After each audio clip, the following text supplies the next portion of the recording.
Barakallahu fikum Husain. Bismillahirrahmanirrahim. Assalamualaikum warahmatullahi wabarakatuh. Innal hamdalillah nahmaduhu wa nasta'inuhu wa nastaghfiruhu wa na'udzu billahi min shururi anfusina wa sayyiati a'malina.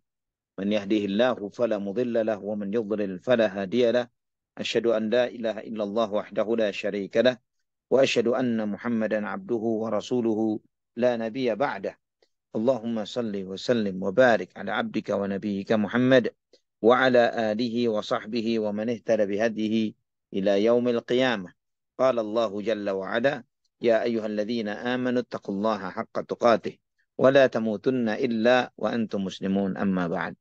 Ikhwatal iman rahimani wa rahimakumullah. Alhamdulillah, segala puja dan puji hanya untuk Allah Subhanahu wa taala Rabbul alamin atas segala limpahan nikmat yang Allah anugerahkan bagi kita.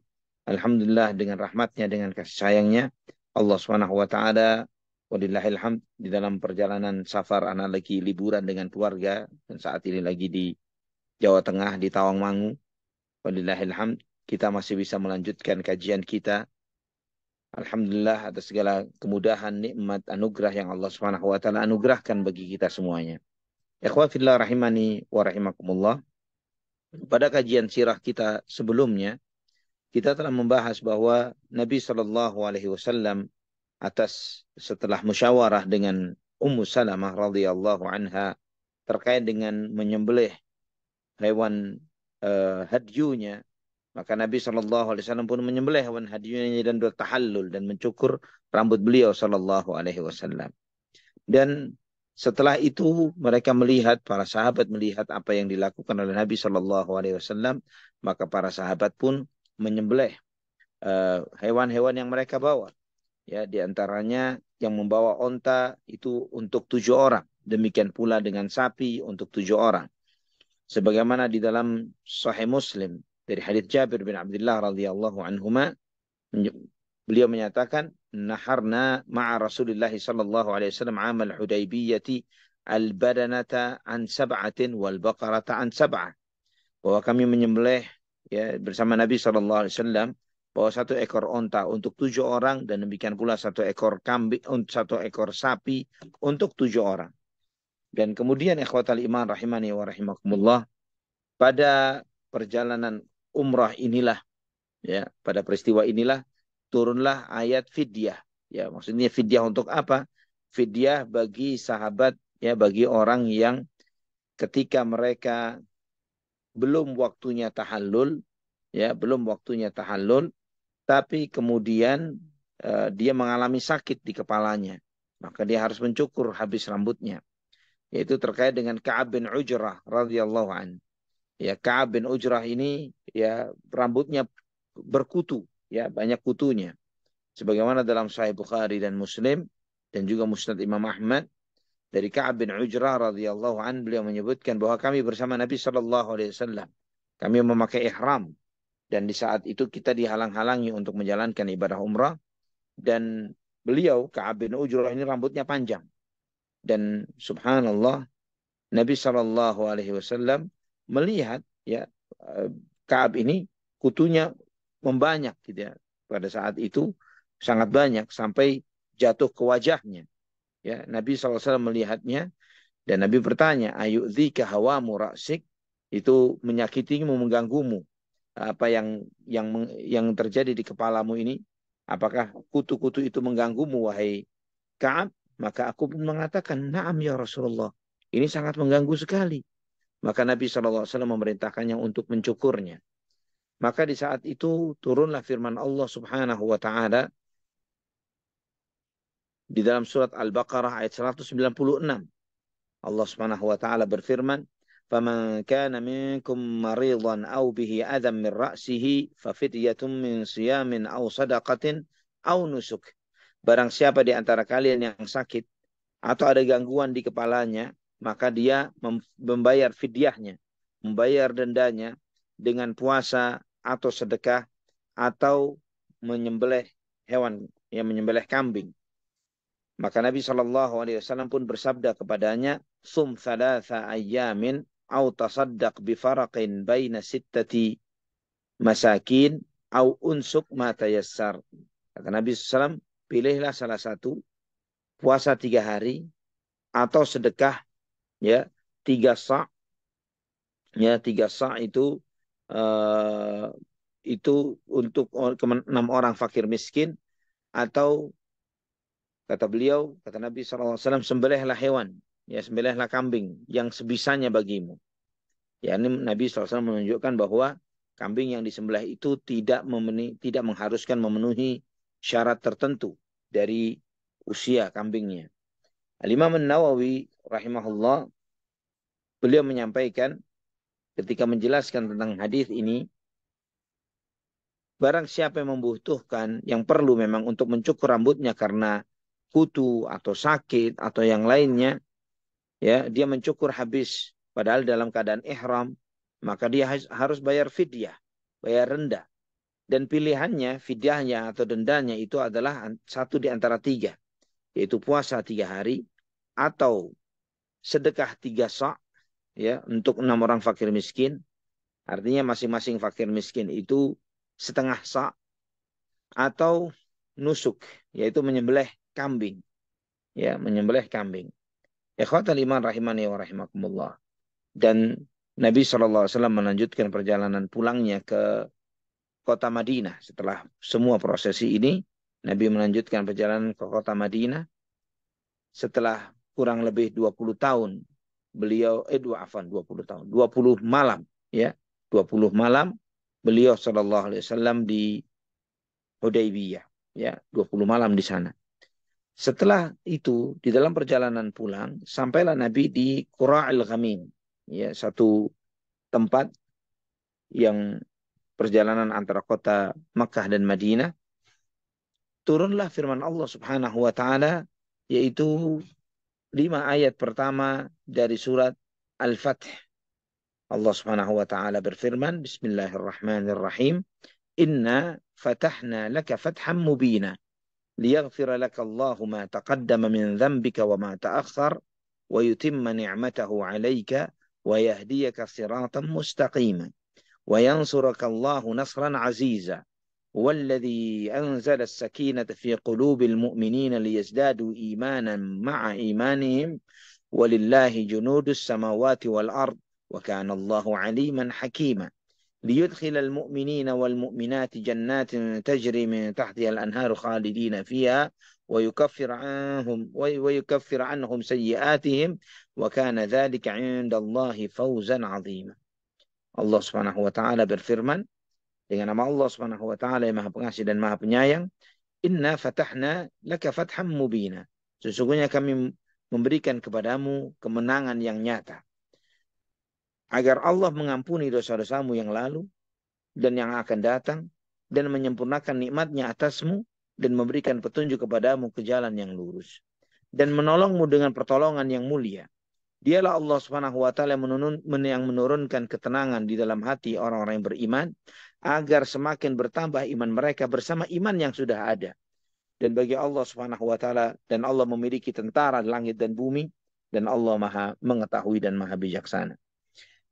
Allah menyebutkan, dan agar Allah Subhanahu wa taala memasukkan mukminin laki-laki dan wanita, kaum mukmin laki-laki dan wanita, ke dalam surga yang mengalir di bawahnya sungai-sungai dan mereka kekal di dalamnya, dan Allah Subhanahu wa taala mengampuni keburukan-keburukan dan dosa-dosa mereka. Dan itu adalah suatu kesuksesan yang besar. Ikhwatal iman rahimani wa rahimakumullah. Sebagaimana dalam Musnad Imam Ahmad dengan sanad yang hasan dari Abdullah bin Mas'ud radhiyallahu an, beliau menyampaikan bahwa kami bersama Nabi sallallahu alaihi wasallam pada peristiwa Hudaybiyah. Dan Nabi sallallahu alaihi wasallam ketika turun wahyu sangat berat bagi diri beliau sallallahu alaihi wasallam, dan kita mengetahui kondisi itu. Maka beliau agak menjauh di belakang kami, tertinggal, dan beliau menutup wajahnya menutup kepalanya dengan pakaiannya, dan sangat berat bagi Rasulullah sallallahu alaihi wasallam sampai kami mengetahui bahwa telah turun wahyu kepada beliau sallallahu alaihi wasallam. Setelah itu beliau menyampaikan kepada kami dan menyampaikan bahwa telah diturunkan kepada beliau firman Allah, Inna fatahna laka fatham mubina. Di dalam Sahih Muslim dari hadis Anas bin Malik radhiyallahu an, sepulang Nabi SAW dari Hudaybiyah, turunlah ayat ini. Inna fatahna laka fatham mubina liyaghfira laka Allahu ma taqaddama min dzambika wa ma ta'akhkhar. Sesungguhnya kami akan memberikan kepadamu kemenangan yang nyata agar Allah Subhanahu wa taala mengampuni dosa-dosamu yang lalu dan yang akan datang. Dan setelah itu ya beliau menyampaikan, kata Anas bin Malik, ya, bahwa pada saat itu para sahabat dengan kondisi yang sedang sangat sedih. Beliau sangat sedih karena mereka tidak bisa menunaikan ibadah umrah. Mereka harus menyembelih hewan mereka di Hudaybiyah. Dan kemudian ikhwatal iman, dalam kondisi yang seperti ini, Nabi Shallallahu Alaihi Wasallam menyampaikan bahwa telah turun kepadaku ayat yang itu jauh lebih aku sukai ketimbang semua dunia dan apa yang ada di dalamnya. Maka kemudian Nabi Shallallahu Alaihi Wasallam membacakan firman Allah Subhanahu Wa Taala ini. Dan subhanallah, Allah Subhanahu Wa Taala menyebutkan di dalam ayat ini, liyaghfira lakallahu ma taqaddama min dzambika wa ma ta'akhkhar wa yutimma ni'matahu 'alaika wa yahdiyaka siratan mustaqima. Agar Allah mengampuni dosamu yang lalu dan yang akan datang dan memberikan petunjuk padamu jalan yang lurus. Ya, ikhwatal iman rahimani wa rahimakumullah. Ada salah seorang mengatakan, ya Rasulullah, selamatlah atas kebaikan yang telah Allah berikan kepadamu. Allah telah menjelaskan kepadamu apa yang Allah berikan untukmu ya Rasulullah. Apa yang Allah berikan untuk kami? Ya, mereka bertanya seperti itu. Maka Allah turunkan ayat yang kelima ini, liyudkhilal mu'minina wal mu'minati jannatin tajri min tahtiha al-anharu khalidina fiha wa yukaffir anhum sayyi'atihim wa kana dzalika 'indallahi fawzan 'azima. Agar Allah memasukkan orang-orang mukmin laki-laki dan wanita ke dalam surga yang mengalir di bawahnya sungai-sungai. Mereka kekal di dalamnya. Allah mengampuni dosa-dosa mereka. Dan itu di sisi Allah adalah suatu kemenangan yang sangat besar. Bagaimana Allah Subhanahu wa taala menjelaskan kepada Nabi Muhammad SAW apa yang Allah berikan kepada beliau dan juga apa yang diberikan kepada kaum mukminin. Ikhwafillah rahimani wa rahimakumullah. Setelah itu, setelah turunnya surat ini secara khusus, ya sebagaimana kita mengetahui pada kisah sebelumnya, bagaimana Umar Ibn Khattab termasuk orang yang merasa paling sedih dengan segala poin-poin perjanjian yang terjadi antara kaum muslimin dengan orang-orang Quraisy, ya, dengan orang-orang kafir Quraisy. Dan ada penolakan dari hati beliau tentang beberapa poin yang ada di dalam perjanjian itu menjadi sangat berat bagi Umar Ibn Khattab. Terkait juga dengan apa yang terjadi pada beberapa sahabat, yaitu Abu Jandal radhiyallahu an, yang dengan terpaksa harus dikembalikan ke keluarganya. Ikhwatal iman rahimani wa rahimakumullah. Maka setelah turunnya inna fatahna laka fatham mubina, Nabi SAW mengutus seorang utusan untuk membacakan ayat ini kepada Umar ibn al-Khattab radhiyallahu an. Sebagaimana dalam Sahih Bukhari dan Muslim dari Sahal bin Hunayf radhiyallahu an, ya, beliau menyampaikan, maka Allah menurunkan Al-Quran kepada Nabi SAW surat Al-Fatih. Dan setelah itu beliau mengutus seseorang untuk membacakan surat ini kepada Umar ibn al-Khattab radhiyallahu anhu. Dan Umar pun bertanya, ya Rasulullah, afathun huwa aw fathun hu?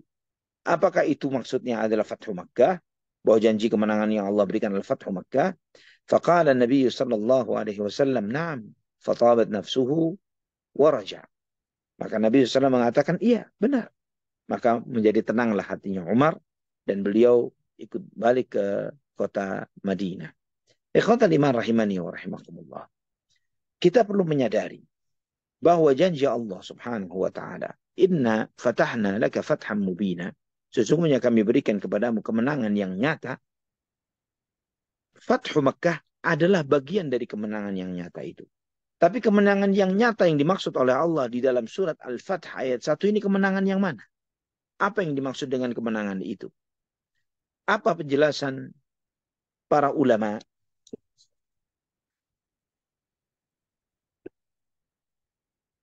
Apa penjelasan para ulama terkait dengan ayat ini? Al-Imam Ibnu Qayyim rahimahullah, ya, Ana sampaikan beberapa perkataan para ulama tafsir terkait dengan ayat ini. Al-Imam Ibnu Katsir rahimahullah, beliau menyebutkan faslun fil isyarati ila ba'd al-hikam allati tadammanatha hadhihi al-hudnah.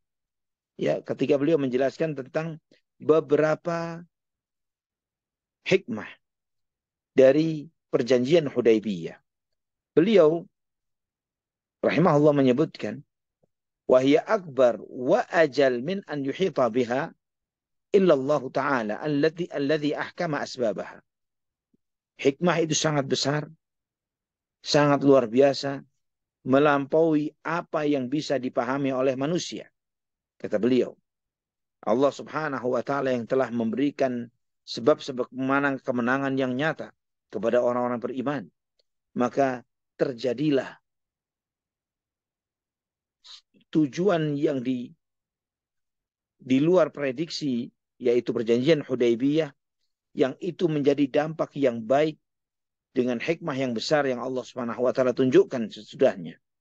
Ikhwatal iman. Imam Bukhari di dalam sahihnya meriwayatkan dari Anas bin Malik radhiyallahu an. Anas bin Malik ketika beliau membaca firman Allah, "Inna fatahna laka fatham mubina." Sesungguhnya kami memberikan kepadamu kemenangan yang nyata. Kata Anas bin Malik, qala al-Hudaybiyah. Maksud dari kemenangan yang nyata itu adalah perjanjian Hudaybiyah. Al-Imam At-Tahawi dalam syarah Mushkilul Athar, beliau menyebutkan, ajma'an nas, maksudnya semua manusia sepakat, maksudnya para ulama sepakat, bahwa maksudnya kemenangan yang Allah sebutkan di dalam ayat ini, yaitu perjanjian Hudaybiyah. Itu adalah perjanjian Hudaybiyah. Ini kata Imam At-Tahawi dalam syarah Mushkilul Athar. Bagaimana perjanjian itu menjadi salah satu sebab terjadinya Fathu Makkah. Juga Imam Bukhari rahimahullah di dalam sahihnya dari Barra' bin Azib radhiyallahu anhuma, beliau menyampaikan, beliau menanyakan, ta'uduna annahu antum al-fatha fatha Makkah? Apakah kalian menganggap inna fatahna laka fatham mubina, sesungguhnya kami memberikan kepadamu kemenangan yang nyata. Yang kalian maksud kemenangan di situ adalah Fathu Makkah?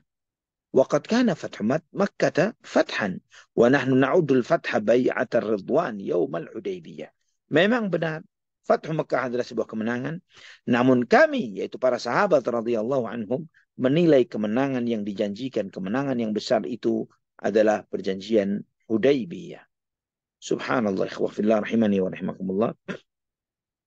Kita melihat, sebagaimana dijelaskan oleh Al-Hafidh Ibnu Katsir rahimahullah, beliau menyebutkan yang dimaksud dengan Al-Fath, kemenangan di dalam ayat ini adalah perjanjian Hudaybiyah, kata beliau, kata Ibnu Katsir.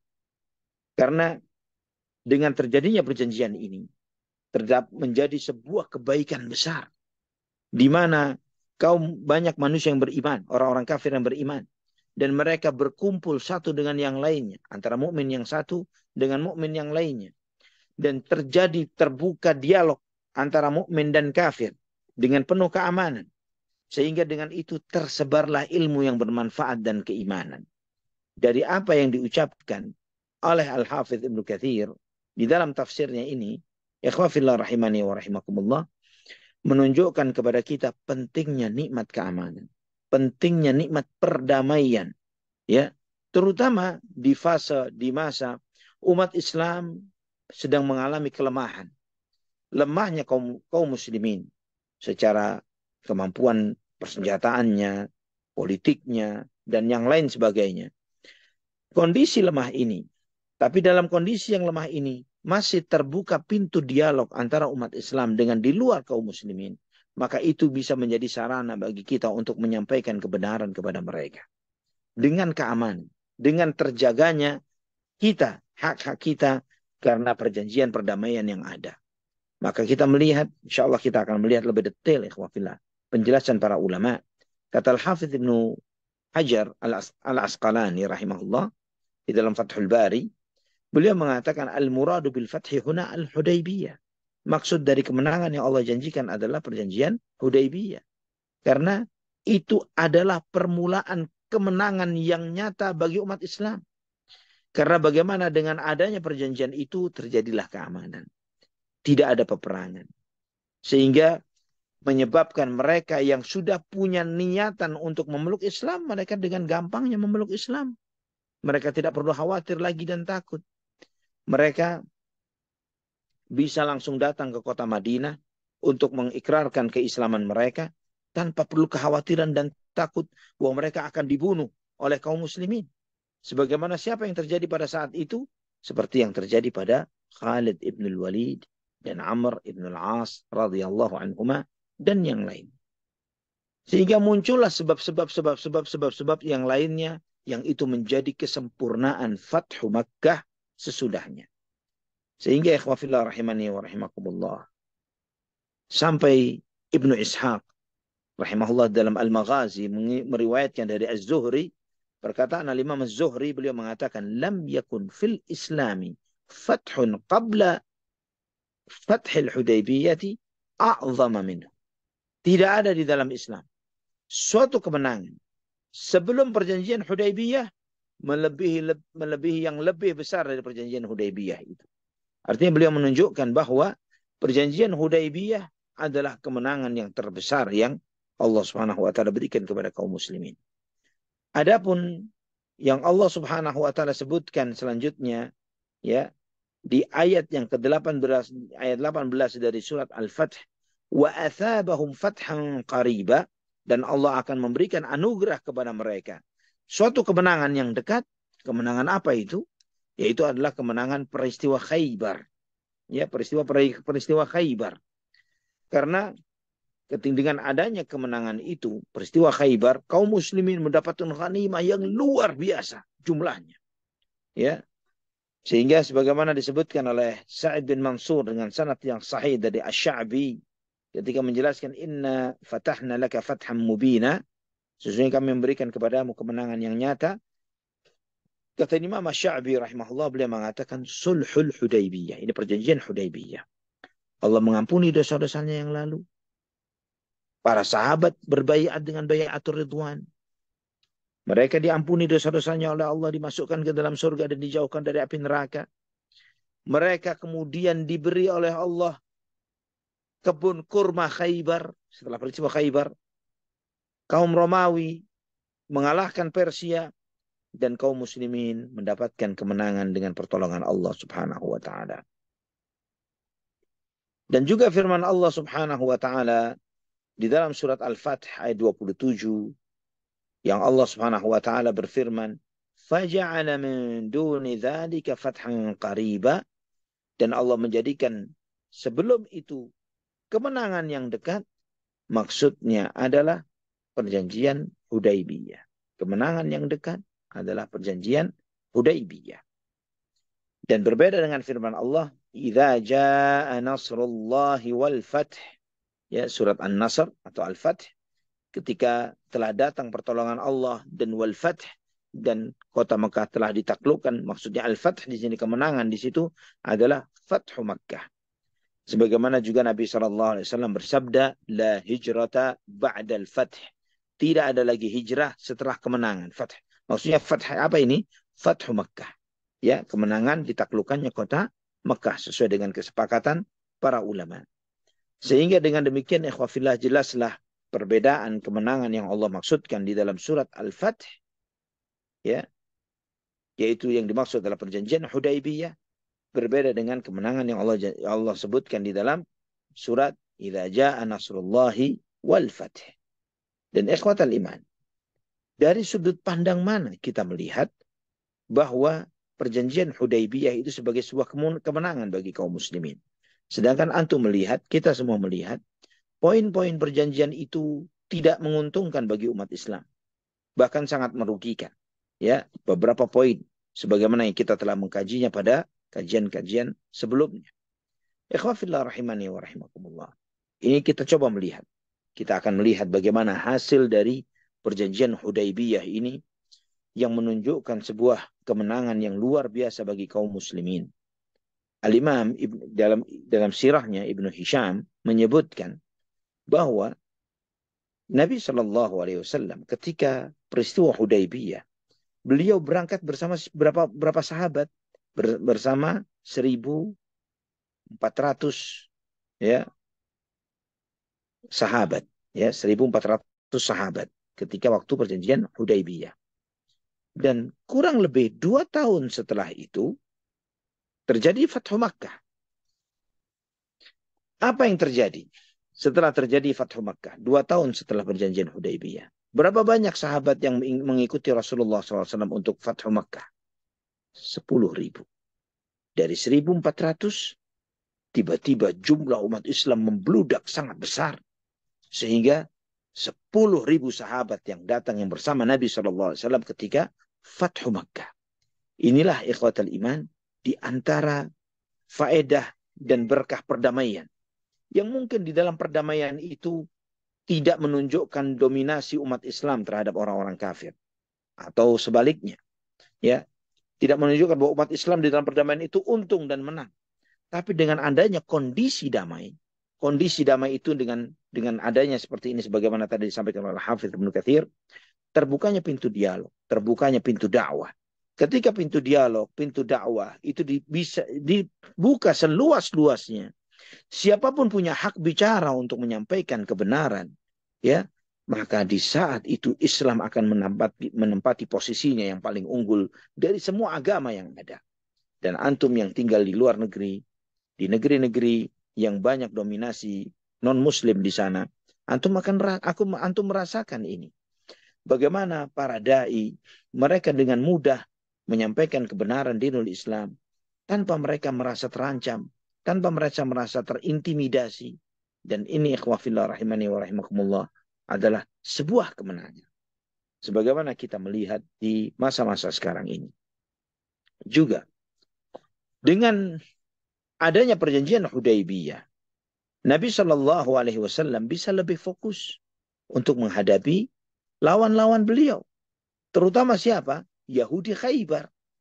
Yang dimana Yahudi Khaybar ini adalah musuh yang terus memantau, mengamati, mencari titik lemah kaum muslimin dan mencoba untuk membalik keadaan, untuk kembali ke kota Madinah dengan mengalahkan Rasulullah SAW dan para sahabatnya. Dan antum melihat apa dampaknya perjanjian Hudaybiyah ini terhadap orang-orang Yahudi Khaybar yang mereka pada awalnya adalah koalisinya orang-orang musyrikin Quraisy, terutama ketika peristiwa Ahzab. Kenapa kemudian saat ini mereka tidak mendapatkan bantuan dari Quraisy ketika berhadapan dengan kaum muslimin? Karena perjanjian Hudaybiyah. Dengan adanya perjanjian Hudaybiyah, maka tertahanlah orang-orang Quraisy untuk bisa mensupport al-Yahud, orang-orang Yahudi ini dengan persenjataan mereka. Ya, ini subhanallah hal-hal yang merupakan sikap-sikap politik Nabi Muhammad sallallahu alaihi wasallam, namun beliau bukanlah seorang politikus, tapi seorang nabi yang di bawah bimbingan wahyu. Maka di dalam apa yang beliau sallallahu alaihi wasallam lakukan, di dalam apa yang beliau tunjukkan ini juga menjadi pelajaran berharga bagi para pengikut beliau, memberikan hikmah bagaimana kita melangkah. Karena laqad kana lakum fi Rasulillahi uswatun hasanah. Sungguh kalian akan mendapatkan pada diri Nabi SAW suatu suri tauladan yang baik. Ikhwatal iman rahimani wa rahimakumullah. Nah, di dalam perjalanan ini, perjalanan dari Hudaybiyah pulang ke kota Al-Madinah, Nabi SAW melanjutkan perjalanan. Ada beberapa peristiwa unik dan menarik selama perjalanan balik ini. Di antaranya adalah di antara apa yang dialami oleh Nabi SAW pada peristiwa tersebut, pada perjalanan pulang ke kota Madinah, yaitu Nabi SAW kesiangan. Ya, bangun subuhnya kesiangan. Dan bukan hanya beliau, seluruh para sahabat. Sebagaimana dalam Musnad Imam Ahmad dengan sanad yang hasan dari Abdullah bin Mas'ud radhiyallahu an, ya, bahwa Nabi SAW balik dari Hudaybiyah itu di waktu malam. Maka kami pun, ya karena sudah sangat larut malam, kami menemui satu tanah yang datar, kami pun istirahat di sana. Kemudian Nabi SAW bertanya, Man yaklauna? Siapa yang akan menjaga kita? Maksudnya menjaga bukan cuma sekedar menjaga rombongan, tapi juga menjaga untuk mengingatkan akan waktunya masuknya waktu salat. Maka Bilal bin Rabah radhiyallahu anhu mengatakan, Ana. Aku ya Rasulullah. Namun Nabi SAW mengatakan, Idzan tanam. Kalau kamu yang menjaga Bilal, Nabi SAW mengetahui bahwa Bilal dalam kondisi lagi lelah, lagi kelelahan. Dan Nabi SAW mengatakan, jika demikian kamu nanti akan ketiduran, wahai Bilal. Maka Bilal mengatakan, tidak ya Rasulullah, saya nggak bakal ketiduran. Ya, Subhanallah, ikhwan fillah rahimani wa rahimakumullah. Ternyata Bilal ketiduran. Nah, ketika matahari sudah tinggi, Subhanallah, sudah terbit matahari. Ada yang bangun satu, dua orang. Di antaranya Umar bin Al-Khattab. Ya Allah, ini bangun kesiangan. Nabi SAW masih tidur. Ya, maka kemudian mereka pun meninggikan suaranya. Jadi mereka sengaja berbicara lebih tinggi suaranya untuk membangunkan agar Nabi SAW terbangun dengan suara gaduhnya mereka. Ya, maka Nabi SAW pun terbangun. Dan Nabi SAW bersabda, "If'alu kama kuntum taf'alun." Lakukan sebagaimana yang biasa kalian lakukan. Maksudnya apa, ikhwafillah? Dalam riwayat yang lain disebutkan dalam hadis, "Man nama an salatin au nasiyaha fal yusalli hina istaiqadha au yadhkuruha." Barang siapa yang tertidur dari suatu salat atau lupa, maka hendaklah dia melaksanakan salat itu ketika dia bangun atau ketika mengingatnya. Nah, di sini Nabi SAW pun menyampaikan, "If'alu kama kuntum taf'alun." Lakukan sebagaimana kalian melakukan di wajarnya di hari-hari biasa. Yang di sini para ulama menjelaskan, jika seseorang tertidur dari sholat subuhnya sampai kesiangan misalnya, dan rutinnya biasanya ketika di hari-hari biasa, biasanya dia melaksanakan qabliyah terlebih dahulu, baru kemudian sholat subuh, maka demikian pula ketika dia tertinggal atau tertidur dan bangun kesiangan, pun jangan meninggalkan sholat sunnahnya. Tetap dia melaksanakan sholat qabliyah 2 rakaat, setelah itu melaksanakan sholat subuh. Ikhwatal iman rahimani wa rahimakumullah. Kata Nabi, lakukan seperti biasa. Maka dikumandangkan sholat, dikumandangkan azan, kemudian sholat sunnah, kemudian sholat subuh.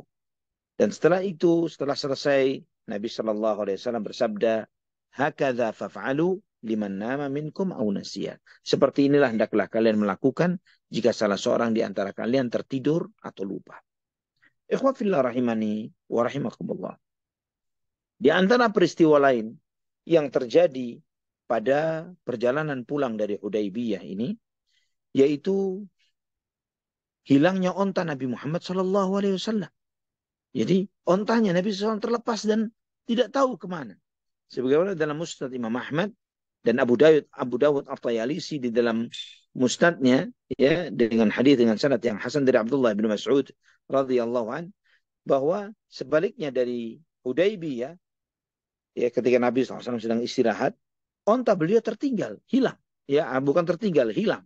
Ketika istirahat, ontanya lepas. Maka aku pun mencarinya, kata Ibnu Mas'ud. Dan aku mendapati tali onta Nabi SAW tertambat pada sebuah pohon. Ya, tertambat pada sebuah pohon. Artinya tersangkut pada sebuah pohon. Maka aku mengambil onta tersebut dan mengantarkannya kepada Nabi SAW. Dan Nabi SAW menungganginya dengan bahagia, dengan senang karena ontanya tidak jadi hilang. Walillahilhamdulillah minna. Dan ini ikhwafillah rahimani wa rahimakumullah. Peristiwa-peristiwa ini mengajarkan kepada kita akan kemanusiaan Nabi kita Muhammad SAW. Beliau seorang nabi, tapi manusia biasa. Innama ana basyarum mithlukum. Sesungguhnya aku adalah manusia sama seperti kalian. Yuha ilayya annama ilahukum ilahu wahid. Dan diwahyukan kepadaku sesungguhnya Rabb kalian, Tuhan kalian adalah Tuhan yang satu. Ya, itu untuk menunjukkan perbedaan beliau dengan yang lainnya adalah wahyu yang diwahyukan oleh Allah SWT kepada beliau. Dan beliau sebagai manusia tidak tahu yang gaib. Ya, tidak tahu ketika hilang kemana dan lain sebagainya, kecuali dengan apa yang diwahyukan oleh Allah Subhanahu wa taala kepadanya. Ikhwatal iman rahimani wa rahimakumullah. Setibanya di kota Madinah, ya, setibanya di kota Madinah, mulai Nabi SAW menata kota Madinah setelah perjanjian itu, ada beberapa wanita datang. Wanita-wanita mukmin yang hijrah kepada Nabi SAW dalam ke kota Madinah. Di antaranya adalah Ummu Kulthum bintu Uqbah bin Abi Mu'aid. Ya, beliau yang pertama kali keluar pada saat itu.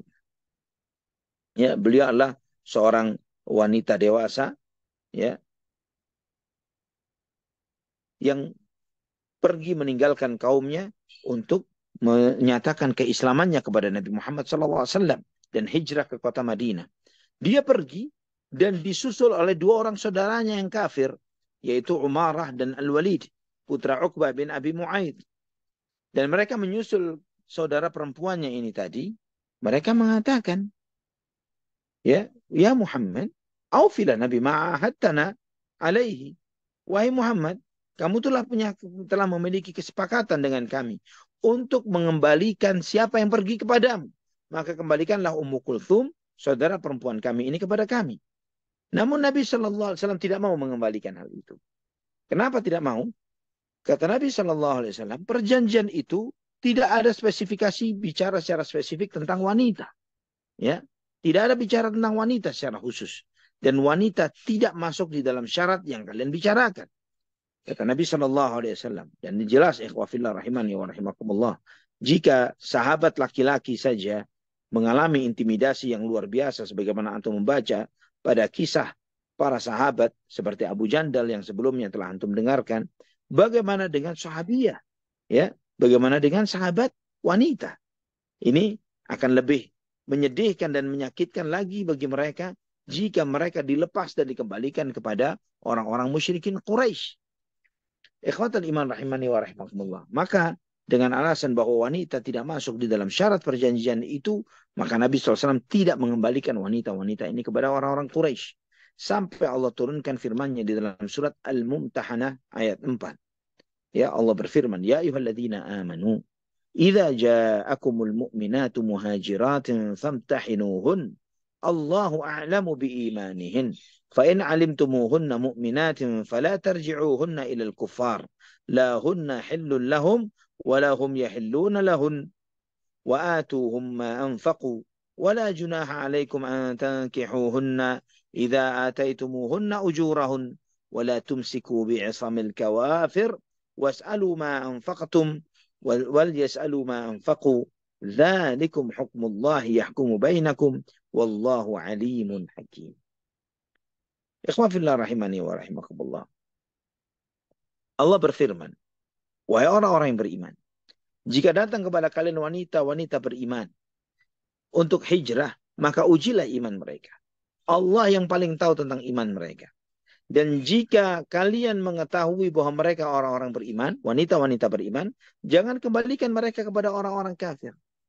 Karena mereka tidak halal. Ya, wanita-wanita itu tidak halal bagi laki-laki itu. Ya, laki-laki kafir, dan laki-laki kafir itu tidak halal bagi wanita-wanita mukminah tersebut. Dan gantilah semua yang telah mereka keluarkan. Ya, bayarlah nafkah yang mereka telah keluarkan. Dan tidak mengapa bagi kalian untuk kalian menikahi mereka jika kalian telah membayar upah-upahnya, yang telah membayar biaya-biaya yang telah dikeluarkan oleh suami kafirnya. Jangan kalian pertahankan pertalian pernikahan yang dibangun atas kekafiran. Ya, Allah melarang, wala tumsiku bi'isamil kawafir. Janganlah kalian mempertahankan pertalian pernikahan dengan wanita-wanita atau dengan laki-laki para penyembah berhala. Ya, ayat ini menunjukkan bahwa pernikahan dengan para penyembah berhala adalah haram hukumnya, dan Allah perintahkan untuk menceraikannya. Was'alu ma anfaqtum wal yas'alu ma anfaqu. Mintalah dari mereka apa yang telah kalian belanjakan, dan hendaklah mereka meminta apa yang mereka telah belanjakan. Dzalikum hukmullah yahkumu bainakum wallahu alimun hakim. Itu adalah hukum Allah yang Allah hukumkan di antara kalian, dan Allah Maha mengetahui dan Maha bijaksana. Ikhwatal iman rahimani wa rahimakumullah. Nabi SAW ketika membaiat wanita-wanita itu, sebagaimana disampaikan oleh Ummul Mukminin Aisyah radhiyallahu anha, sebagaimana di dalam Sahih Bukhari dari Ummul Mukminin Aisyah radhiyallahu anha, beliau menyampaikan bahwa Nabi SAW menguji mereka dengan membacakan ayat ini, ya, karena mengamalkan ayat ya ayyuhalladzina amanu idza ja'akumul mu'minatu muhajiratin famtahinuhun, ya, sampai akhir ayat. Kata Aisyah radhiyallahu anha, faman aqarra bihadza syarti minhunna qala fala qala Rasulullah SAW qad bay'atuk. Barang siapa yang kemudian setelah Nabi SAW menyampaikan syarat bahwa mereka itu beriman, ya, setelah mereka sepakat dengan itu, maka Nabi SAW menyampaikan, aku telah membaiat kalian. sebagai sebuah ucapan yang beliau sampaikan, kata Ummul Mukminin Aisyah, kalaman yukallimuha bihi wallahi ma massat yaduhu yada imra'atin qattu fil mubaya'ah. Dan demi Allah, Nabi SAW tidak pernah menyentuh tangan wanita di dalam baiat kepada mereka dengan ketika membaiat mereka. Wa ma baya'hunna illa biqaulihi. Dan Nabi SAW tidaklah membaiat para wanita itu kecuali dengan apa yang beliau sabdakan. Dan ini menunjukkan kepada kita, ikhwafillah, bahwa berjabat tangan dengan bukan mahram, hukumnya haram. Ya, berjabat tangan dengan bukan mahram, hukumnya haram. Dan ini sangat tegas dari sikap Nabi kita Muhammad Sallallahu Alaihi Wasallam. Maka jangan sampai kemudian antum tertipu dengan sebagian kiai, sebagian habib, sebagian syekh, yang dengan gampangnya menyerahkan tangannya untuk dicium atau dijabat tangan oleh yang bukan mahramnya, yang muridnya dan lain sebagainya, dengan klaim mengharapkan berkah dari sang guru dan lain sebagainya. Sampaikan kepada mereka bahwa Nabi SAW ketika membaiat, beliau tidak menyentuh tangan wanita-wanita tersebut. Ya, dengan tangan beliau yang penuh dengan keberkahan, yang seharusnya laki dan wanita mengharapkan berkah dari tangan Nabi Muhammad SAW, namun itu tidak terjadi. Dan Nabi SAW telah menegaskan di dalam salah satu sabda beliau, li'an yut'ana ahadu ra'su ahadikum bimikhyatin min hadidin khairun lahu min an yamassam ra'atan la tahillu lah. Jika kepala salah seorang di antara kalian ditusuk dengan besi, ya, dengan jarum dari besi, itu akan lebih baik baginya ketimbang dia menyentuh wanita yang tidak halal baginya. Ikhwatal iman rahimani wa rahimakumullah. Ini ikhwatal iman rahimani wa rahimakumullah, itulah syarat yang disampaikan oleh Allah Subhanahu wa taala di dalam surat Al-Mumtahanah ini. Ya, maka pulanglah Umarah dan Al-Walid, putra dari Uqbah bin Abi Mu'aid, ke kota Mekah dan menyampaikan kepada orang-orang Quraisy akan kondisi tersebut. Ikhwatal iman rahimani wa rahimakumullah. Perlu dipahami sedikit tentang Ummu Kulthum binti Uqbah radhiyallahu anha. Ya, Ummu Kulthum binti Uqbah. Ummu Kulthum binti Uqbah radhiyallahu anha termasuk wanita yang pertama kali masuk Islam. Ya, dan termasuk membaiat Nabi sallallahu alaihi wasallam. Ummu Kulthum binti Uqbah ibnu Abi Mu'aid, di antara wanita yang pertama hijrah di antara wanita-wanita kaum muslimin. Ya, setelah hijrahnya Nabi Muhammad sallallahu alaihi wasallam ke kota Madinah.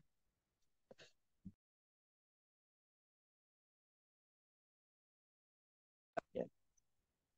Beliau ini radhiyallahu anha yang hijrah sendirian ke kota Madinah. Beliau hijrah sendirian. Dan kemudian itu pun hijrahnya setelah perjanjian Hudaybiyah. Ikhwatal iman. Setelah turunnya surat Al-Mumtahanah ini, wala tumsiku bi'isamil kawafir, jangan kamu pertahankan pernikahan dengan wanita-wanita kafir, maka sebagian sahabat menceraikan istri-istri mereka. Ya, menceraikan istri-istri mereka karena Allah melarang. Jangan kalian mempertahankan pernikahan dengan wanita-wanita musyrikin. Maka pada saat itu Umar radhiyallahu anhuma menceraikan dua orang istrinya yang masih musyrik, yang nantinya kemudian salah seorang istri itu dinikahi oleh Muawiyah bin Abi Sufyan radhiyallahu an, yaitu Quraibah bintu Abi Umayyah ibn al-Mughirah, saudara perempuan Ummu Salamah radhiyallahu anha. Yang lainnya nantinya akan dinikah oleh Sofwan bin Umayyah, ya, yaitu Ummu Kulthum bintu Jarwal. Dalam Sahih Bukhari dari Ibnu Abbas radhiyallahu anhuma disebutkan bahwa Ummul Hakam bintu Abi Sufyan, Ummul Hakam bintu Abi Sufyan ini saudaranya Ramlah binti Abi Sufyan, istri Nabi sallallahu alaihi wasallam. Ummu Hakam ini dulunya adalah istri dari Iyad bin Ghan Al-Fihri. Kemudian dicerai dan nantinya kemudian dikawini oleh Abdullah ibnu Uthman Al-Thaqafi. Nantinya itu kapan? Setelah mereka masuk Islam. Ya, setelah mereka masuk Islam. Sebagaimana dijelaskan dalam kitab-kitab hadis dalam Sahih Bukhari tentang menikahi wanita-wanita musyrikah setelah syahadat mereka atau setelah keislaman mereka. Ikhwatal iman rahimani wa rahimakumullah, Talha bin Ubaidillah di antaranya radhiyallahu an, beliau menyebutkan ketika turunnya ayat ini, wala tumsiku bi'isamil kawafir, Jangan kamu pertahankan pernikahan dengan wanita-wanita kafir. Pada hari itu aku menceraikan istriku Arwa binti Rabi'ah ibn al-Harith bin Abdul Muttalib. Ya, karena wanita tersebut pada saat itu masih musyrik. Ikhwa fillah rahimani wa rahimakumullah. Di antara hal menarik ya di dalam fase ini adalah apa yang dialami oleh salah seorang sahabat yang bernama Abu Basir. Ya, Abu Basir radhiyallahu anhu. Beliau bernama Utbah ibnu Asid al-Thaqafi. Dari suku Thaqif. Ya, beliau ini radhiyallahu anhu termasuk sahabat yang lolos dari jeratan orang-orang musyrikin Quraisy. Ya, termasuk yang ditahan oleh musyrikin Quraisy dan dia lolos. Dia lolos melarikan diri ke kota Madinah. Ya, dia termasuk yang ditahan di kota Mekah, disiksa karena keislamannya, dan kemudian dia lari ke kota Madinah. Maka Al-Akhnas bin Syuraiq menulis surat kepada Nabi Muhammad SAW untuk mengembalikan Abu Basir kepada beliau, kepada dia, ya kepada orang-orang Quraisy. Maka dia mengutus 2 orang untuk mengantarkan surat ini, 1 orang kafir dari Bani Amir bin Lu'ay dan 1 orang budaknya. Ketika 2 orang itu sampai ke kota Madinah, 2 orang itu mengatakan kepada Nabi SAW bahwa kami menuntut perjanjian yang telah kita sepakati. Maka Nabi SAW pun mengantarkan Abu Basir radhiyallahu an untuk dikembalikan kepada 2 orang tersebut. Maka sampailah mereka pun membawa Abu Basir sampai ke satu perjalanan balik ke kota Mekah. Mereka berhenti di Dzul Hulaifah, ya, tempat miqatnya Ahlul Madinah. Mereka duduk untuk makan kurma. Maka Abu Basir berkata kepada Amiri ini, aku melihat pedangmu bagus banget, ya, pedang kamu bagus banget. Ya, kemudian dihunuslah pedang itu. Dan memang benar ini pedang ini bagus. Ya, aku telah menggunakannya. Maka kata Abu Basir, sini, saya boleh lihat tidak? Ya, kemudian dilihatlah, ditunjukkanlah pedang itu. Maka ketika pedang itu dipegang oleh Abu Basir, ditebaskan kepada orang kafir tadi. Ya, orang musyrikin Quraisy itu sampai dia mati. Maka yang Maula, yang budak ini lari ke kota Madinah, ya, memasuki masjid dengan kencang, dengan ngos-ngosan, dengan berat. Dan kemudian Nabi SAW melihat orang tersebut lari ngos-ngosan ke kota Madinah. Nabi SAW bersabda, laqad ra'a hadza dhu'ra, bahwa dia telah melihat sesuatu yang sangat menakutkan. Dan kemudian orang itu menemui Nabi SAW dan mengatakan bahwa sahabatku terbunuh dan aku pasti akan dibunuh dan aku pun mau dibunuh. Maka tidak lama datanglah Abu Basir dengan pedangnya. Ya, dengan mengatakan, ya Nabi Allah, qad wallahi awfallahu dhimmataka, qad radattani ilaihim, thumma anjani Allahu minhum. Demi ya wahai Nabi Allah, demi Allah engkau telah menunaikan komitmen, ya, dengan mengembalikanku kepada mereka. Dan aku meloloskan diriku dari mereka. Namun kemudian, kata Nabi SAW, ini akan menjadi penyulut peperangan jika mereka tidak sendirian. Ya, maka dari situ Abu Basir menyadari bahwa dia bakal dikembalikan kepada Quraisy. Dia menyadari akan tersebut. Maka dia pun pergi. Ya, dia pergi. Meninggalkan kota Madinah. Tidak mau balik ke Makkah. Dia pergi meninggalkan kota Madinah. Subhanallah, ikhwah fillah rahimani wa rahimakumullah. Kondisi yang dialami oleh Abu Basir radhiyallahu an, ini juga terjadi pada Abu Jandal radhiyallahu an. Ya, Abu Jandal bin Suhail bin Amr radhiyallahu an bisa meloloskan dirinya dari Quraisy dan kemudian dia bergabung dengan Abu Basir. Ya, sehingga setiap ada yang orang-orang Quraisy yang lari, yang masuk Islam, yang kalau mereka tahu bahwa dengan komitmen Hudaybiyah, mereka kalau pulang ke kota Madinah, mereka akan dipulangkan ke Mekah, maka kemudian mereka meninggalkan kota Mekah, tapi tidak ke Madinah. Mereka bergabung dengan Abu Basir, dengan Abu Jandal, sehingga terkumpul sejumlah orang, ya, terkumpul sejumlah orang yang cukup banyak, ya kurang lebih 40-an orang, ya dalam bahkan beberapa kitab sirah sampai disebutkan sampai 70-an orang yang mereka itu berada di luar kota Madinah, ya, tidak masuk ke kota Madinah, dan mereka mengumpul sendiri sampai 70 orangan orang ini, 70-an orang tersebut. Dan mereka, apa yang mereka lakukan? Ya mereka berjihad sendiri. Mereka melihat ketika ada rombongan dagang Quraisy ke negeri Syam, mereka hadang. Mereka bunuh orang-orang Quraisy itu tadi, mereka ambil hartanya. Sampai orang-orang Quraisy kewalahan menghadapi mereka. Dan mereka meminta kepada Nabi Shallallahu Alaihi Wasallam, ya, mengirim surat kepada Nabi Shallallahu Alaihi Wasallam, menyampaikan kepada beliau supaya menghentikan mereka. Dan mereka pun mau mendiskon salah satu komitmen, salah satu syarat, yaitu syarat yang mendatangi Nabi Muhammad Sallallahu Alaihi Wasallam maka dia aman dan tidak perlu dikembalikan ke Quraisy. Ya, mereka membatalkan satu poin itu. Mereka mengatakan inna asqatna hadha syarta min asyurut faman kharaja minna ilaika fa'amsikhu. Kata dia, gara-gara sudah sampai 70 orang yang menjadi troublemaker bagi Quraisy, ya, bukan satu, bukan dua, bukan tiga, tapi 70-an orang yang menghadang rombongan dagang mereka, dan itu menjadi troublemaker yang sangat menyusahkan mereka, menghadang rombongan dagang mereka. Ini sangat luar biasa. Maka kemudian orang Quraisy pun mengatakan, begini saja wahai Muhammad, siapapun yang dari kami menuju kamu, ya, ke kota Madinah, tahan mereka. Ya, artinya sudah biarkan, kami ikhlaskan, tidak harus dikembalikan kepada kami. Nah, ikhwatal iman rahimani wa rahimakumullah. Mereka ini, mereka mengatakan kepada Nabi Muhammad SAW bahwa kami tidak bisa melakukan apapun dengan adanya orang-orang tersebut yang menghadang semua perdagangan kami. Ya, bagaimana kami melepaskan mereka? Kamu dan mereka ternyata tidak kepada kamu dan tidak dikembalikan kepada kami. Mereka independen, mereka berdiri sendiri. Namun independensi mereka ini malah membuat kami dibunuh, harta kami dirampas oleh mereka.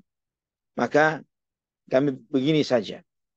Jika mereka itu masuk Islam, sudah, biarkan mereka kembali mengikutimu. Tahan mereka, jangan sampai mereka memerangi kami. Maka Nabi SAW mengiyakan komitmen orang-orang Quraisy tersebut. Maka Nabi SAW mengutus beberapa utusannya mengirim surat kepada Abu Basir dan Abu Jandal radhiyallahu anhuma, meminta mereka berdua untuk datang ke kota Madinah untuk bersama kaum muslimin yang hijrah. Namun subhanallah ikhwafillah rahimani wa rahimakumullah, ketika surat itu sampai kepada mereka, Abu Basir radhiyallahu an sedang sakaratul maut. Ya, beliau membaca surat Nabi SAW dengan hembusan nafasnya yang terakhir. Beliau meninggal dunia dengan surat itu masih di tangan beliau. Sehingga para sahabatnya memakamkan Abu Basir di mana beliau berada. Dan adapun Abu Jandal radhiyallahu an dan para sahabat yang lainnya, yang sisa yang ada, mereka kemudian mendatangi kota Madinah menemui Nabi Muhammad sallallahu alaihi wasallam. Nah, di situ terbuktilah apa yang disabdakan oleh Nabi sallallahu alaihi wasallam kepada Abu Jandal. Nabi SAW bersabda kepada Abu Jandal, "Isbir wahtasib, fa inna Allah ja'ilun laka wa liman ma'aka minal mustad'afina farajan wa makhraja." Sabarlah dan mengharaplah pahala kepada Allah, wahai Abu Jandal, karena Allah akan menjadikan untukmu dan orang-orang yang lemah bersamamu jalan keluar dan keselamatan. Ini janji Nabi Muhammad SAW dan terrealisasi dengan sangat luar biasa. Dan dengan ini ikhwatal iman, inilah berakhirnya semua peristiwa yang terjadi di tahun ke-6 setelah hijrah Nabi Muhammad SAW, yang insya Allah kita akan masuk pada nantinya, pada pertemuan yang akan datang, peristiwa yang terjadi pada tahun ke-7 Hijriyah, yaitu diawali dengan surat-surat Rasulullah sallallahu alaihi wasallam kepada para raja dan pemimpin-pemimpin. Wallahu taala ala wa a'lam bissawab. Barakallahu fiikum. Masya Allah, barakallahu fiik Ustaz Zuna. Masya Allah, sangat menarik sekali kisah ini dan sangat menginspirasi sekali. kemenangan terbesar tanpa pertumpahan darah. Demikian mungkinnya kesimpulannya Masya yang Allah. bisa Anda tangkap. Ini sangat luar biasa sekali bagaimana lobby-lobby apa namanya kemuliaan baginda Nabi Muhammad SAW, dan di sini mendapatkan banyak apa namanya kemuliaan dan juga keuntungan di sisi kaum muslimin. Baik, untuk selanjutnya kita sudah memasuki sesi tanya jawab. Sesi kedua ini kami persilakan kepada jemaah yang ingin bertanya. Silahkan untuk resen ataupun juga dapat disampaikan pertanyaannya melalui chat box di Zoom meeting ini. Kami persilakan untuk Umu Amr, pertanyaan dari jemaah di Amerika dan Kanada. Silakan. Iya, jazakumullahu khairan Kang Zai, host. Alhamdulillah, jazakumullahu khairan Ustadz atas materinya hari ini. Masya Allah banyak Ustadz, di buku ringkasannya aja sampai beberapa eh, sampai 11 halaman ya Ustadz, 11 lembar. Masya Allah. Masya Allah. Jazakumullahu khairan Ustadz. Ustadz Jazakallah ini khair. ada yang ingin ditanyakan tetapi agak darurat dan tidak terkait dengan materi hari ini Ustadz. Mohon Baik. nasihat dan pencerahan dari Ustadz. Insya Allah. Ya Ustadz. Yang pertama adalah Assalamualaikum warahmatullahi wabarakatuh. Waalaikumsalam. Ustadz, semoga Allah Subhanahu wa Ta'ala memberkahi dan melindungi Ustadz dan keluarga dimanapun berada. Ya Rabbal. Ustadz, mohon nasihatnya. Kami adalah orang tua dari salah satu anak kami yang usianya sudah cukup dewasa, sudah hampir 28 tahun. Dan beberapa waktu yang lalu dia datang kepada kami dan menyatakan tidak comfortable dengan Islam. Semula dia tinggal sama kami, tetapi setahun belakangan ini pindah dan bertemu dengan satu orang wanita dengan komunitinya yang bukan Islam. Dan sepertinya community mereka mengajak anak saya ini dan mendekatinya dengan berbagai cara, sehingga akhirnya anak saya hadir dengan kata-kata seperti itu. Kami kaget sebagai orang tua dan merasa terpukul. Kami memohon ampun kepada Allah Subhanahu wa Ta'ala, menyadari kekurangan kami dalam mendidik anak. Yang kami ingin tanyakan dan mohon nasihat dari Ustadz, yang pertama, bagaimana cara kami menghadapi anak kami ini, dan yang kami yakini sampai saat ini dia belum keluar dari Islam. Dan di sisi lain, kami sebagai orang tua secara pribadi, apa juga yang harus kami lakukan. Kami bertaubat, kami bersedekah, kami ingin memperbanyak amalan saleh. Tetapi mungkin Ustadz punya nasihat yang lainnya untuk lebih menenangkan hati. Kalau Jazakumullahu boleh tahu khairan yang atas bersangkutan nasihat. tinggal di mana, Ummu Ammar? Di Amerika, Ustadz. Jadi tadinya anaknya anak rumahan, Ustadz. Jadi walaupun di Amerika, dia anak yang rumahan, yang dekat sama keluarga. Insya Allah. Dan dia bekerja sampai suatu kali dia pindah.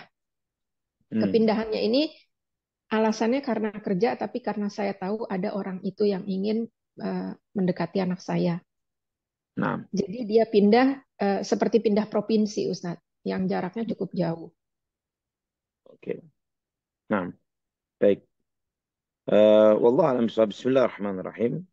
Alhamdulillah rabbil alamin wassalatu wassalamu ala asyrafil anbiya'il mursalin nabiyina Muhammadin wa ala alihi wa sahbihi wa tabi'in. Ikhwa fillah rahimani wa rahimakumullah.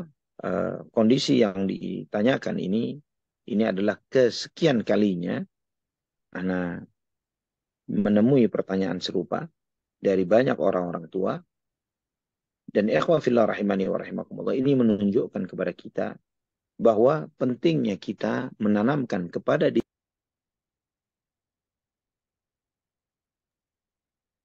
pentingnya bagi kita menanamkan ke dalam diri kita dan kepada anak-anak kita bagaimana memahami akidah Islam dengan pemahaman yang mendalam, artinya dengan pemahaman yang bukan semacam sebuah doktrinasi, tapi lebih kepada memahami dengan hujjah dan dalil. Dan alhamdulillah banyak ulama kaum muslimin saat ini ya dengan adanya tuntutan keterbukaan yang ada, dengan adanya terbukanya dialog-dialog yang sangat terbuka saat ini di media sosial dan di banyak momen-momen diskusi dan perdebatan, maka menyebabkan sudah terjadinya perubahan kajian kurikulum akidah. Ya, artinya perubahan itu dalam bentuk apa?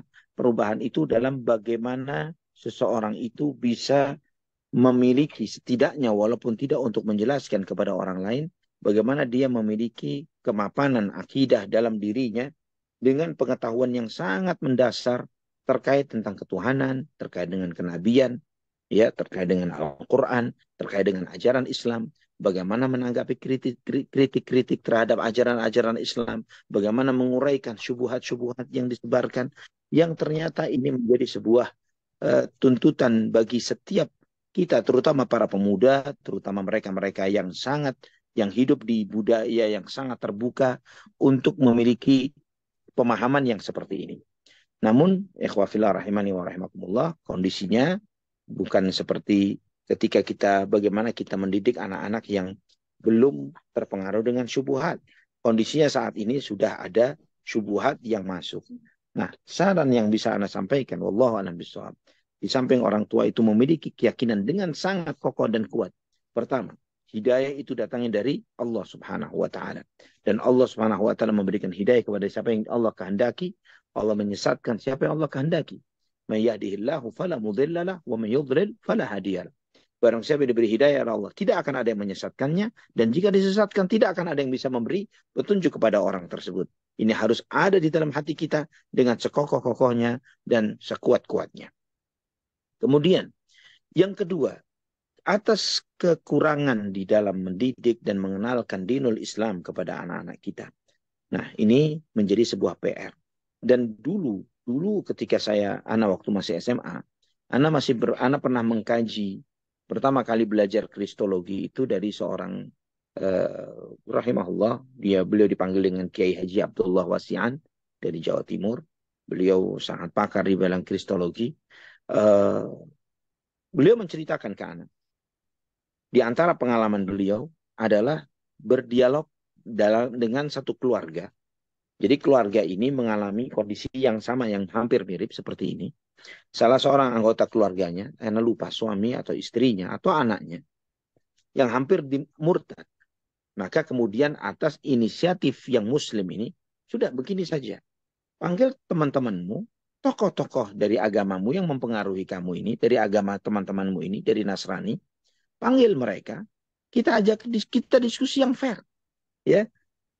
Dengan konsekuensinya adalah, andai kata memang benar dari hasil dialog itu, kamu dan teman-temanmu dan guru-gurumu itu bisa menunjukkan kebenaran agama dan keyakinanmu, sudah, kamu tidak akan sendirian, kami akan bersama kalian semuanya. Dan ya, kami akan eksodus bareng-bareng. Ya. Nah, ini direspon dengan baik. Anda ingat bahwa salah satu musuh yang sering dihadapi oleh Kiai Abdullah Wasi'an itu salah seorang penginjil, ya, yang namanya Amran Amri, yang klaimnya dulunya adalah seorang Muslim yang kemudian murtad, yang dulunya klaimnya adalah kiai, guru dan lain sebagainya, dan terjadilah dialog. Dan dalam dialog itu akhirnya ya karena Ustaz Kiai Abdullah Wasi'an seorang kristolog yang luar biasa, yang memang sangat paham tentang agama Kristen, dan beliau menumbangkan semua syubhat-syubhatnya, menjawab semuanya itu, akhirnya batalah si pemuda itu atau salah seorang yang hampir murtad ini batal murtad dan tetap istiqamah di dalam keislamannya. Nah, mungkin metode ini bisa ditiru, ya. Terlebih lagi di Amerika, ya, banyak tokoh-tokoh yang seperti itu, ya, banyak tokoh-tokoh agama yang bisa diperoleh, yang didapatkan untuk bisa dimintai pertolongan dari mereka terkait dengan kemampuan kristologi mereka, pemahaman mereka yang cukup baik tentang dinul Islam. Maka open sesi dialog, ajak teman-teman itu untuk kumpul dan diskusi. Temukan antara tokoh-tokoh agama dengan tokoh-tokoh agama, buka diskusi yang terbuka, ya, sehingga tawarkan, kalau kamu benar dengan apa yang kamu klaim, maka kamu tidak akan sendirian, kami akan bersamamu. Ya, sampaikan seperti itu. Ya, kalau misalnya sebaliknya, kamu akan semakin mengetahui. Dan ini salah satu sarana dan cara bagaimana untuk mengembalikan kebimbangan yang ada di dalam hatinya, dan di saat yang bersama memantapkan keyakinannya terhadap agama Islam. Dan di saat bersamaan juga mendakwahi teman-teman dari anak tersebut, setidaknya bisa terpengaruh atau mengetahui sisi pandang yang berbeda tentang dinul Islam ini. Wallahu a'lam bishawab. Ya Ustadz, jazakumullahu khairan. Untuk yang kedua, Ustadz, pertanyaannya adalah, Assalamualaikum warahmatullahi wabarakatuh. Ustadz tadi Salam. menjelaskan bahwa Rasulullah SAW tidak pernah berjabatan tangan dengan kaum muslimah kala itu. Tetapi, dan tadi Ustadz juga telah menjelaskan bahwa wali atau apapun yang banyak contoh-contohnya sekarang, itu tidak benar. Dan ini yang saya lihat Ustadz dan keluarga saya yakini, ada sebagian besar, jadi ada seorang yang kadang-kadang dipanggil Buya Ustadz, setelah kajiannya selesai, terus dia bawa sapu tangan yang cukup besar Ustadz, terus dia cium tangan sama jamaah wanita-wanitanya, tapi tangannya ditutupi dengan sapu tangan itu Ustadz.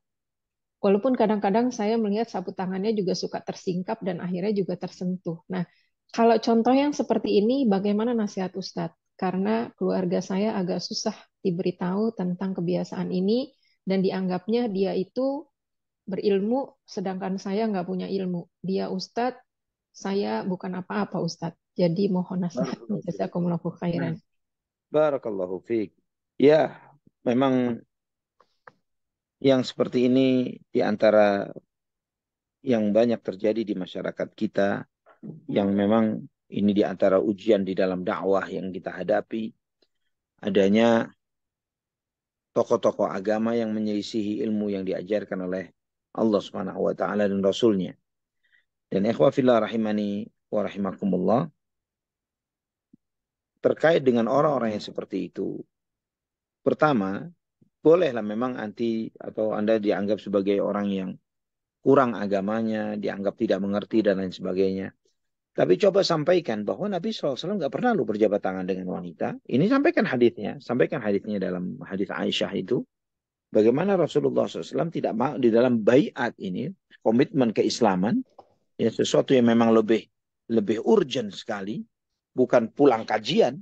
Itu pun Nabi SAW tidak berjabat tangan dengan para wanita tersebut.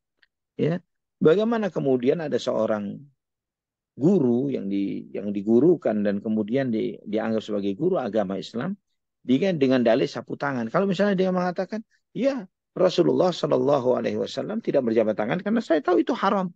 Ya, dan maka oleh karena itu saya mengakali keharaman itu dengan menggunakan sarung tangan atau sapu tangan. Ya, ini sampaikan kepada yang bersangkutan. Afwan Pak Buya, ya, afwan nih saya mau bertanya, apakah cara itu tidak diketahui oleh Nabi Shallallahu Alaihi Wasallam? Apakah Nabi SAW tidak mengetahui bahwa dengan menutup tangannya dengan sarung tangan atau sapu tangan, memang di zaman itu pun sudah ada teknologi itu, ya, bahwa hal itu pun sudah ada. Kenapa tidak dipilih oleh Nabi SAW untuk melakukan itu? Jika itu menunjukkan boleh. Sederhana saja tanyakan kepada Buya ini tadi, ya, atau kepada para pengikutnya.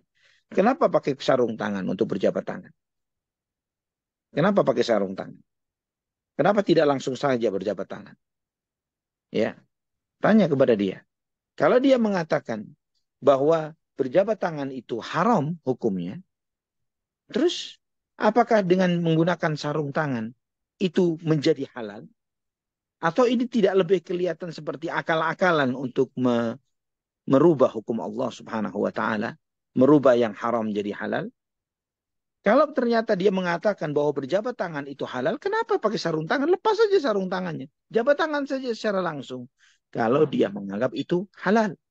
Kalau dia, anak yakin, dan mereka pun tahu bahwa hal itu adalah haram. Maka mereka berkelit.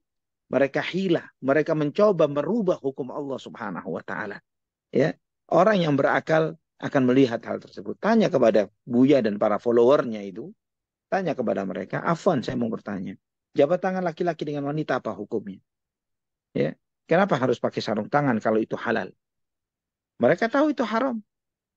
Nah, karena mereka tahu itu haram, maka mereka mencari solusi menurut mereka untuk menghalalkan yang haram. Allahul musta'an. Kalau orang berakal, tanpa hujah pun akan menunjukkan bukti kebatilan mereka. Barakallahu fiik.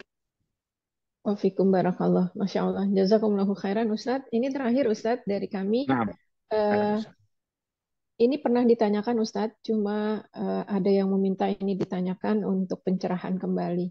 Assalamualaikum warahmatullahi wabarakatuh. Ustadz, bila ada seseorang, dia mendapat tugas pada proses haji, dan dia jadi panitia haji. Ada yang memang sudah di Madinah, ada yang memang panitia hajinya yang dari Indonesia, jadi petugas-petugas. Apakah yang menjadi petugas ini boleh membadalkan haji? Mohon nasihatnya, jazakumullahu khairan Ustaz. Petugas haji di saat yang bersamaan dia membadalkan haji untuk orang lain. Iya, itu maksudnya Ustaz. Nah, jika Allah alam bisawab terkait dengan hal ini, jika pertama dia sudah pernah haji sebelumnya. Kemudian yang kedua, dia tidak mengkhianati amanah profesi yang diamanahkan kepadanya. Karena misalnya ada beberapa kondisi tertentu bagi petugas haji yang mengharuskan mereka totalitas full di dalam fungsi dan tugasnya. Artinya totalitas full itu misalnya wallah alam bisawab, ya, dalam kondisi-kondisi tertentu dia harus tidak mungkin dia standby di Arafah ketika wukuf di Arafah. Karena dia harus untuk mobilisasi, material, angkutan, makanan, dan lain sebagainya. Mungkin seperti itu. Sebagai contoh visualisasi saja. Terkait dengan fungsi-fungsi dia sebagai petugas haji tersebut. Jika kemudian ketika dia memposisikan dirinya di samping petugas, dia membadalkan haji itu menyebabkan dia meninggalkan amanah yang telah dia komitmenkan sebelumnya, maka dia tidak boleh menjadi pembadal haji. Tidak boleh. Namun, jika posisi dia, petugas haji ini tadi, di saat yang bersamaan, karena memang dia harus terus mendampingi jamaah haji, misalnya dari tim kesehatan yang selalu standby bersama para jamaah haji, ya, dokter misalnya, maka di saat itu juga dia selalu hadir bersama jamaah haji dimanapun mereka berada, tanpa harus meninggalkan tugas dan fungsinya. Maka di saat itu dia bisa di samping di samping dia menjalankan fungsi tugasnya, dia melakukan ibadah haji atau badal haji untuk orang lain. Untuk seperti ini, insya Allah dibolehkan. Wallahu a'lam bishawab. Iya Ustadz. Oh, aduh, afwan ini Ustadz. Kang Zai, kalau ada satu lagi boleh nggak Ustadz? Boleh, silahkan. Iya. Kang. Ya, jazakumullahu khairan Kang Zai, Ustadz. Masya Allah, ini termasuk yang darurat juga Ustadz. Makanya jadi anak sepertinya harus sampaikan. Assalamualaikum warahmatullahi wabarakatuh. Ustadz, mohon nasihatnya. Saya menikah dengan suami saya dan sudah punya anak bawaan dari pernikahan sebelumnya.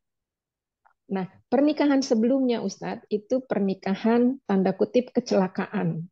Jadi suami saya dulu menikahi wanita ini ketika wanita itu sudah hamil. Dan menikahnya ketika sedang hamil. Nah, anak itu dibawa sama suami dan sekarang menikah dengan saya. Yang jadi pertanyaan, saya sebagai ibu sambung, apa yang harus saya lakukan? Kami berdua sudah taubat dari masa lalu, supaya anak ini juga punya masa depan yang lebih baik dan kami orang tuanya yang merasa bersalah ini tidak terbebani. Dan apakah pernikahan ketika terdahulu itu wanitanya sedang hamil yang dinikahi, apakah pernikahan itu sah? Walaupun akhirnya mantan istrinya suami itu sudah ditalak dan mereka sudah bercerai jauh-jauh waktu yang lalu. Jazakumullahu khairan atas nasihat Sebelum Ustaz. Anda jawab, Muhammad Afwan, Iya? wanita itu dinikahi oleh laki-laki yang menghamilinya. Iya. Nah, baik. Jadi jika dia dinikahi oleh laki-laki yang menghamilinya, sebagaimana, dan ini memang khilaf kabir di antara para ulama, perselisihan yang sangat luar biasa. Namun Anda melihat fatwa para ulama terkait dengan hal ini. Anda pernah tanyakan langsung kepada Syekh Masyhur Hasan Salman.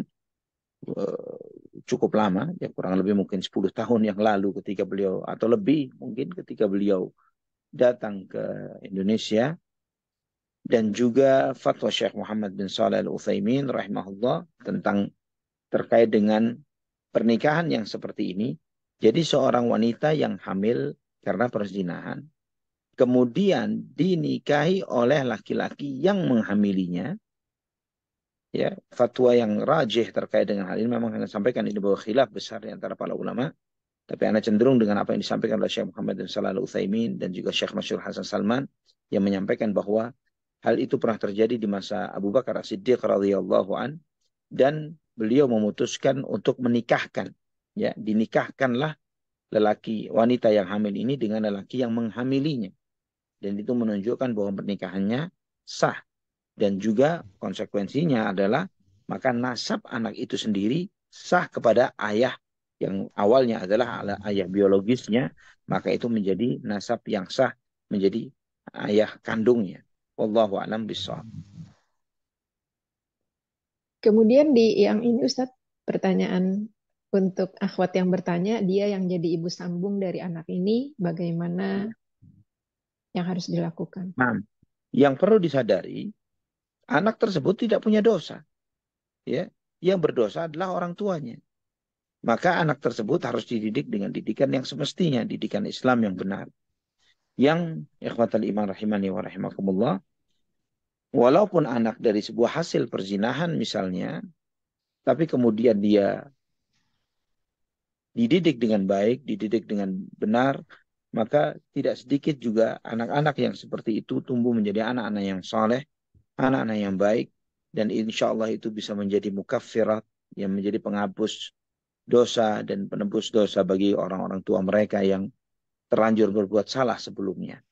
Ini di antara hikmah yang besar yang Allah Subhanahu wa taala berikan kepada sebagian hambanya, bahwa mungkin dari hal-hal yang buruk lahirlah hal-hal yang baik, orang-orang yang baik yang mereka itu bertakwa kepada Allah Subhanahu wa taala, bahkan menjadi seorang yang sebagaimana dalam salah satu kisah di kalangan tabi'in, ya, yang di antara mereka yang terlahir dari perzinahan, namun kemudian lahirlah anak yang turut berjihad di jalan Allah Subhanahu wa taala, dan itu pernah disebutkan di dalam beberapa kitab-kitab hadis. Wallahu a'lam bishawab. Jadi didik anak itu dengan baik. Jangan dipikirkan bahwa seakan anak-anak itu membawa dosa kedua orang tuanya. Tidak ada dosa waris di dalam dinul Islam. Anak itu tidak punya kesalahan apapun. Didik anak itu dengan sebaik-baiknya sesuai dengan ajaran agama Allah Subhanahu wa taala dan tuntunan Rasulullah sallallahu alaihi wasallam, maka dampak keburukan yang dilakukan oleh orang tuanya tidak akan sama sekali berpengaruh kepada sang anak insyaallah. Wallahu a'lam bishawab. Ya Ustadz, jazakumullahu khairan atas pencerahan dan nasihatnya. Nah, Baik, Masya Allah, semoga bermanfaat dan menambah ilmu kepada kita semua yang hadir pada malam hari ini. Selanjutnya pertanyaan melalui chatbox dari Bapak Hair Samzah di Melaka, Malaysia. Assalamualaikum Ustaz. Assalamualaikum. Semoga Ustaz dan seluruh ikhwan, akhwat senantiasa berada dalam lindungan Allah Azza wa Jalla. Amin ya rabbal alamin. Amin ya. Pertanyaannya, bagaimana seandainya negara Yahudi ini membuat perjanjian damai dengan umat Islam di Gaza? Apakah wajib umat Muslim di Gaza mengambil perjanjian yang ditawarkan oleh negara Yahudi, walaupun umat Islam di Gaza tahu akan tipu muslihat negara Yahudi? Demikian Ustaz pertanyaannya. Barakallahu fiik. Pak Heru, barakallahu fiik. Dan ini sama seperti perjanjian Yahudi di kota Madinah. Nabi SAW dan Allah Subhanahu wa taala, kemudian Nabi Muhammad SAW, ya, Allah Maha tahu akan pengkhianatan Yahudi. Namun Allah Subhanahu wa taala meridhai Nabi Muhammad SAW untuk berdamai dengan Yahudi di kota Madinah. Ya. Dan ini kita umat Islam, ikhwatal iman rahimani wa rahimakumullah, tindakan dan sikap kita melawan siapapun bukan berdasarkan murni politik, bukan berdasarkan sesuatu yang murni menurut hemat kita, akal kita, kebijakan kita, tapi mengikuti tuntunan Allah Subhanahu wa taala, yang mengikuti bimbingan wahyu. Dan itu menjadi sesuatu yang paling mendasar dari sikap-sikap umat Islam. Jadi tidak melakukan segala sesuatu tindakan hanya berdasarkan emosi atau berdasarkan logika belaka tanpa mengikuti wahyu. Dan Allah Subhanahu wa taala sendiri mengatakan wa in janahu laka lis-silmi fajnah laha wa in janahu lis-silmi fajnah laha wa tawakkal 'ala Allah. Jika mereka menawarkan kepadamu untuk berdamai, maka responlah tawaran damai mereka ini dan bertawakallah kalian kepada Allah. Ya, tawakal 'ala Allah ini menunjukkan bahwa ketika mereka merespon untuk perdamaian, kita harus respon. Ya. Dan respon itu berdasarkan bukan karena melihat suatu hal tertentu yang menjadi sebuah kemaslahatan sesaat, tapi sebagai sebuah bentuk ketaatan kita kepada Allah Subhanahu wa taala. Dan di samping kita merespon perdamaian itu, kita bertawakal kepada Allah Subhanahu wa taala. Wa iyakhda'uka faqul hasbiyallah. Dan ketika mereka menipumu, ya menipu kaum muslimin, maka Allah Subhanahu wa taala yang akan membalas segala kepalsuan dan kebohongan mereka di dalam perjanjian damai tersebut. Ini yang diyakini oleh kaum muslimin di dalam mengambil sikap-sikapnya terhadap orang-orang kafir yang memusuhi mereka, termasuk Yahudi di dalam hal ini. Jadi Yahudi pun, ikhwafillah, ketika mereka mengajak perjanjian damai dengan kaum muslimin, itu pernah dicontohkan dan dilakukan oleh manusia terbaik dari manusia terbaik yang pernah hidup di muka bumi, yaitu Nabi kita Muhammad SAW. Namun juga umat Islam memiliki sikap kewaspadaan, kehati-hatian, dan memiliki konsekuensi tegas yang ditunjukkan kepada orang-orang Yahudi tersebut ketika mereka mengkhianati perjanjian ini. Wallahu a'lam bishawab. Baik, alhamdulillah nampaknya pertanyaan dari Pak Hairus Hamzah tersebut merupakan pertanyaan terakhir pada malam hari ini. Sebelum diakhiri kajian, berkenan kepada Ustaz Zona Ali menyampaikan kesimpulan atau juga pesan kepada kita semua, nasihat kepada kita semua. Tafadhol ya Ustaz. Nah, ikhwan fillah rahimani wa rahimakumullah. Insyaallah pada pertemuan kita berikutnya kita akan memasuki peristiwa di tahun ke-7 Hijriah. Ya, tahun ke-7 Hijriah, yaitu diawali dengan surat-surat Nabi SAW kepada para raja dan pemimpin-pemimpin. Ya, dan itu adalah bagaimana titik balik yang ditunjukkan oleh Allah Subhanahu wa taala di dalam perkembangan dakwah dinul Islam. Yang pada awalnya umat Islam hanya fokus dengan segala masalah yang dihadapi, yang timbul dari orang-orang kafir Quraisy dan juga orang-orang Yahudi Madinah. Namun dengan adanya perdamaian atau perjanjian Hudaybiyah, umat Islam memiliki strategi yang berbeda dengan cara menyebarkan dakwahnya kemana-mana, yang menyebarkan dakwahnya ke sana dan kemari. Yang dengan itu mulailah didengarnya Nabi Muhammad SAW, didengar nama beliau, didengar akan dakwahnya, tersampaikannya misi kebenaran ini ke banyak penjuru.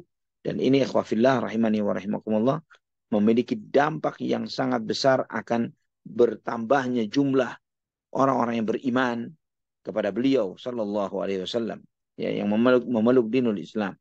Dan ini juga menjadi pelajaran berharga bagaimana kondisi damai itu memberikan kesempatan besar bagi umat Islam untuk melakukan banyak hal yang bisa mereka lakukan berbeda dalam kondisi peperangan yang dimana umat Islam sangat terbatas dan dibatasi. Ya, dengan adanya kondisi damai, umat Islam dengan mudah, ya, ketika mereka datang ke kota Madinah, dari Madinah ke kota Mekah, mereka menyampaikan kebenaran dan mereka tidak akan diintimidasi atau dibunuh. Yang menyatakan dinul Islam, mereka dengan komitmen damai itu, mereka dengan dengan merdeka, dengan bebas, mereka menyampaikan keislaman dan keimanan mereka yang sebelumnya hal itu tidak bisa mereka lakukan. Ini ikhwafillah di antara pelajaran yang sangat berharga di dalam sirah Nabi kita Muhammad sallallahu alaihi wasallam. Dan kita akan melihat bagaimana metode yang berbeda yang dilakukan oleh Nabi sallallahu alaihi wasallam, terutama bagaimana beliau berdakwah kepada para pembesar-pembesar dunia, ya, para tokoh-tokoh negarawan dan para politikus, ya, bagaimana Nabi SAW menyampaikan din ini kepada mereka. Dan itu menunjukkan kepada kita juga bahwa agama ini bukan murni mengajarkan kepada kita bagaimana seorang hamba itu menjadi hamba yang baik terhadap Allah di dalam menjalankan ibadah-ibadahnya, tapi bagaimana seorang hamba menata negaranya, bagaimana seorang hamba berinteraksi dengan yang lainnya di luar dinul Islam, bahwa Islam ini menggabungkan bagaimana seseorang itu beragama dengan benar, berpolitik dengan benar, mengatur tata negara dengan benar, ya, dan itu semuanya diatur di dalam agama yang sempurna dan mulia ini. Semoga Allah Subhanahu wa taala senantiasa menjaga keistiqomahan kita di atas agama yang mulia ini.